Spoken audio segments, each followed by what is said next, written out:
Olá, famílias. Sou Ricardo Alexandre, coordenador do setor de orientação educacional da Secretaria de Educação e Cidadania. E esse é o nosso programa Em Família.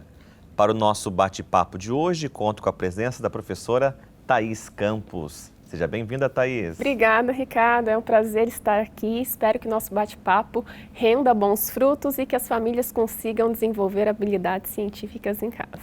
Thaís, adorei o tema de hoje. Como desenvolver habilidades de um cientista nas crianças. Aí eu pensei um pouquinho, né? Hoje nós estamos falando sobre formação de cientista. Mas de qual cientista ou de quais cientistas estamos falando? Então, eu trouxe para vocês aqui um slide para mostrar um pouquinho do mito, da imagem que nós construímos ao longo da nossa vida do cientista.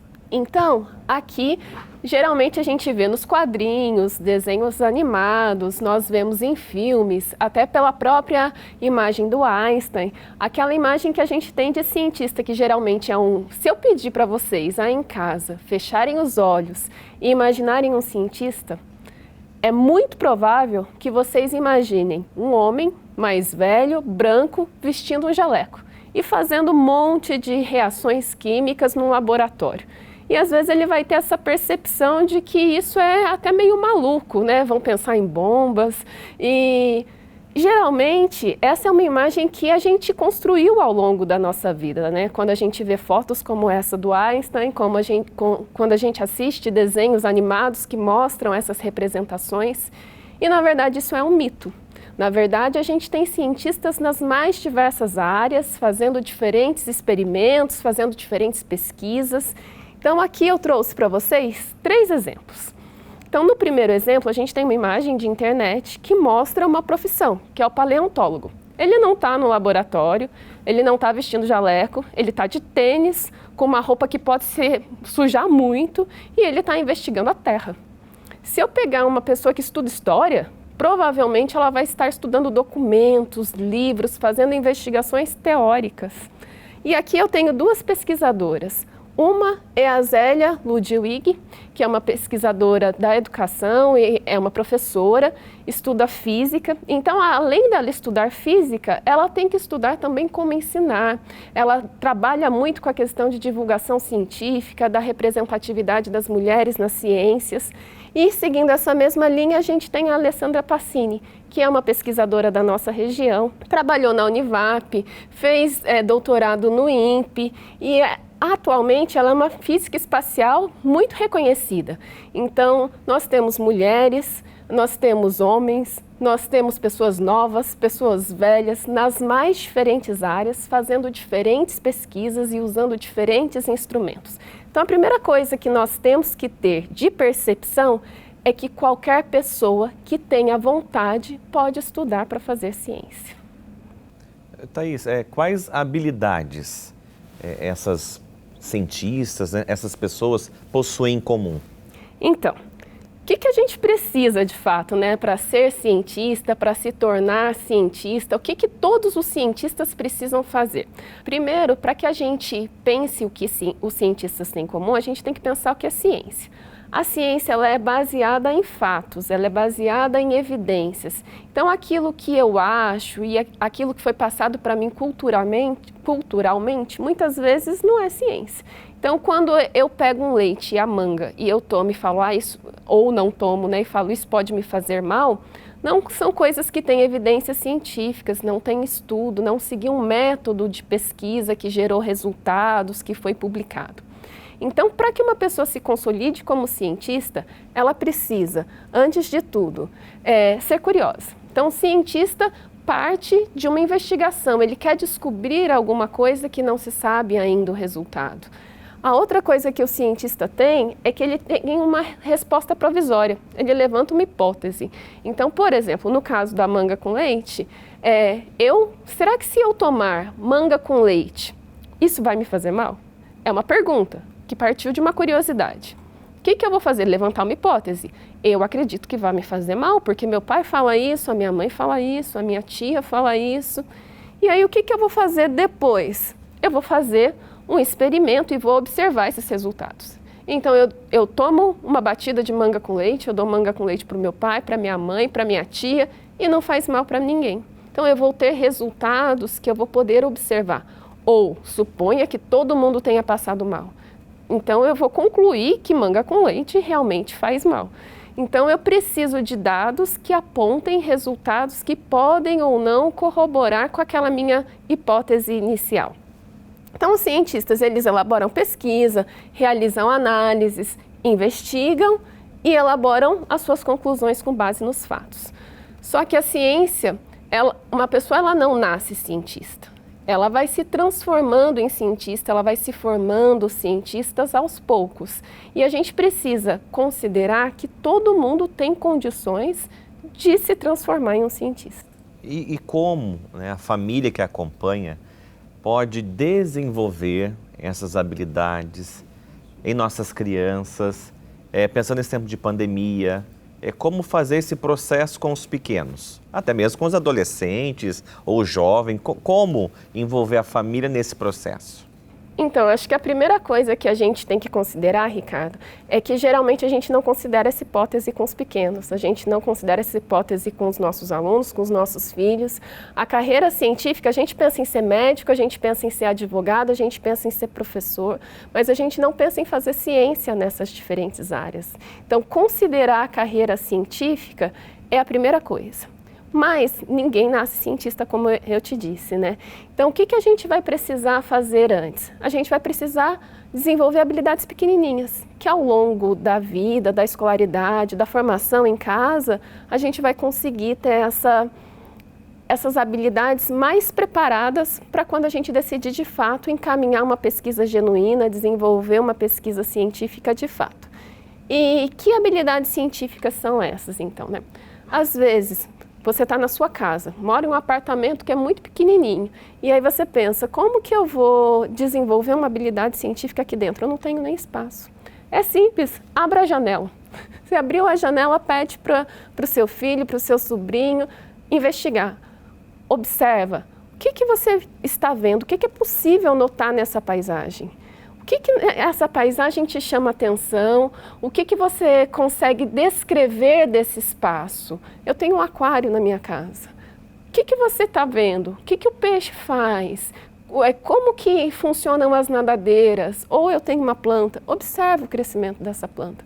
Então, a gente sempre acha que a observação é uma coisa que as pessoas já nascem sabendo fazer.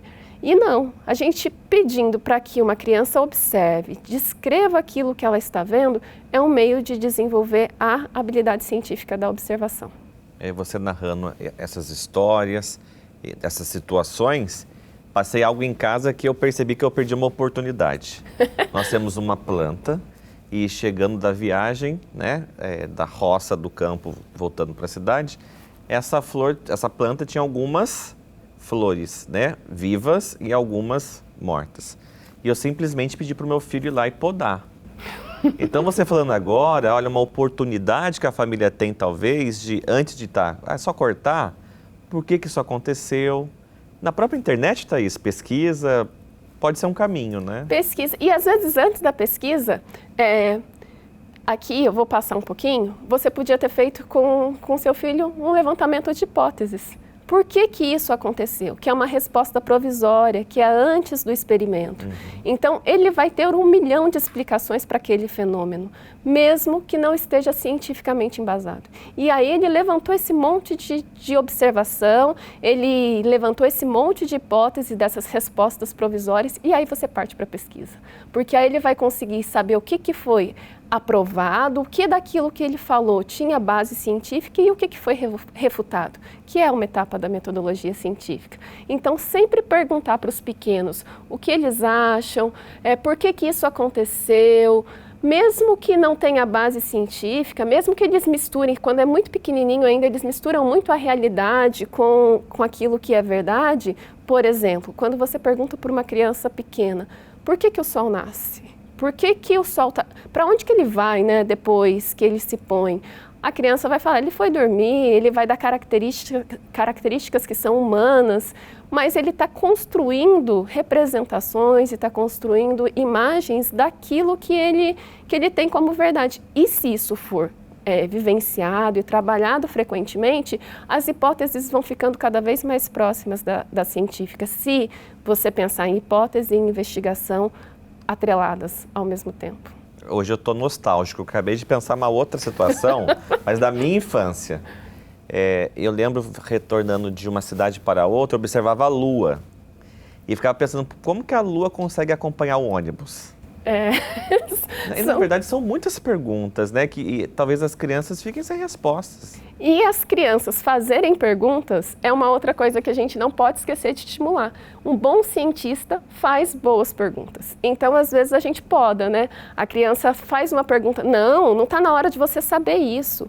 Estimula, faz com que ela levante hipóteses. Se não está na hora, se não está na hora dela aprender, se está muito prematuro, faz com que ela desenvolva a argumentação, falando o que ela pensa. Levantar perguntas é muito importante na metodologia científica e os porquês são cada vez mais importantes. Estimular o porquê é uma coisa fundamental. Ao invés de ficar irritado com o porquê, é bom a gente estimular. A nossa conversa vai chegar ao fim, né? Logo. Tem alguma mensagem, mais algumas orientações, dicas que você queira deixar registrado para as famílias? Então, o que a gente tem que pensar, e é o que eu tenho tentado reafirmar durante a nossa conversa. Primeiro, considerem carreiras científicas como possíveis para as crianças. Considerem a ciência como um lugar de trabalho, um lugar de profissão e um lugar de diversão também. Procurem clubes de ciências. Então, a gente tem clubes de ciências que são online hoje em dia. Visitem museus e centros de ciências. Por quê que isso é muito importante? A gente vivencia a cultura da igreja, nós vivenciamos cultura da escola, a gente vivencia a cultura familiar, mas a gente não vivencia a cultura científica. Então, a gente tem um apartheid dessa cultura. Então, apresentem cientistas que são referências, mostrem filmes e documentários de ciências. Então, faça com que a criança perceba que esse mundo existe e que esse mundo é possível para elas, né?